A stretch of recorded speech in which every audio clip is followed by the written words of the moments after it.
नमस्कार दोस्तों। आज हम लोग बात करेंगे कि सोशल मीडिया मीडिया में लॉकडाउन को लेकर के बहुत ज़्यादा चर्चाएँ तेज़ हो गई है।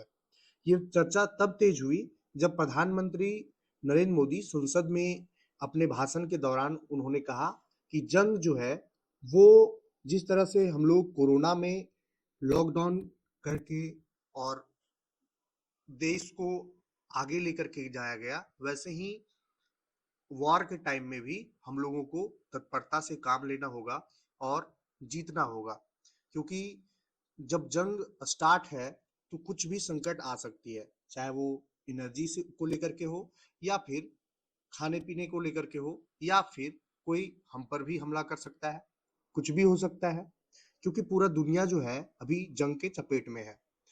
तो ये आपसी एक प्लानिंग होता है।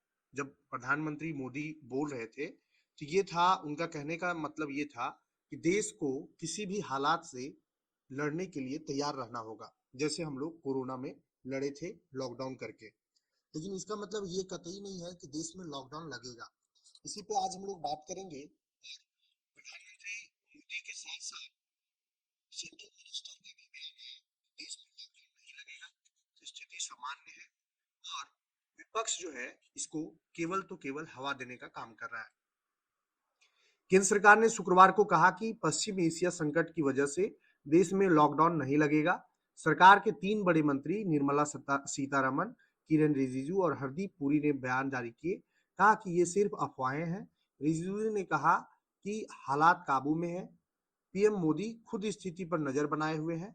पेट्रोलियम मंत्री हरदीप सिंह पुरी ने भी कहा कि डर का माहौल ना बनाएं, सरकार का लॉकडाउन लगाने का कोई इरादा नहीं है। दरअसल लॉकडाउन की अफवाहें प्रधानमंत्री मोदी के 4 दिन पहले संसद में दिए गए बयान के बाद शुरू हुई थी। उन्होंने कहा था कि इस युद्ध के कारण दुनिया में जो कठिन हालात बने हैं, उनका प्रभाव लंबे समय तक बने रहने की आशंका है। हम कोरोना के समय भी एकजुटता से ऐसी चुनौतियों का सामना कर चुके हैं। प्रधानमंत्री मोदी आज सभी मुख्यमंत्रियों से बात भी करेंगे।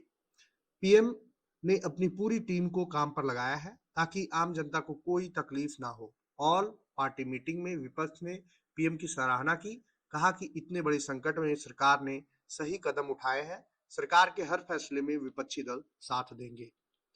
सरकार के 3 मंत्रियों के लॉकडाउन की खबरों को नकार दिया है। रिजिजू बोले ये पूरी तरह से अफवाह, पैनिक मत होइए। वहीं हरदीप सिंह पुरी बोले बेवजह डर का माहौल बनाना गैर जिम्मेदाराना हो सकता है। सीतारमण बोली कि मेरा भरोसा कोई लॉकडाउन नहीं लगेगा।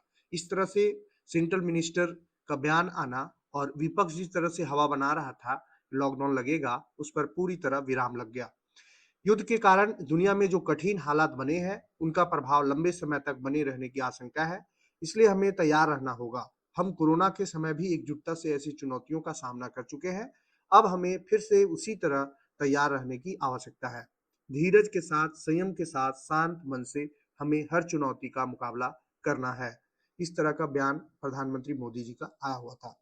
कोविड जैसे हालत पर विपक्ष के 2 बड़े नेता राहुल गांधी ने कहा कि मोदी जी ने कह दिया कि कोविड जैसा समय आने वाला है।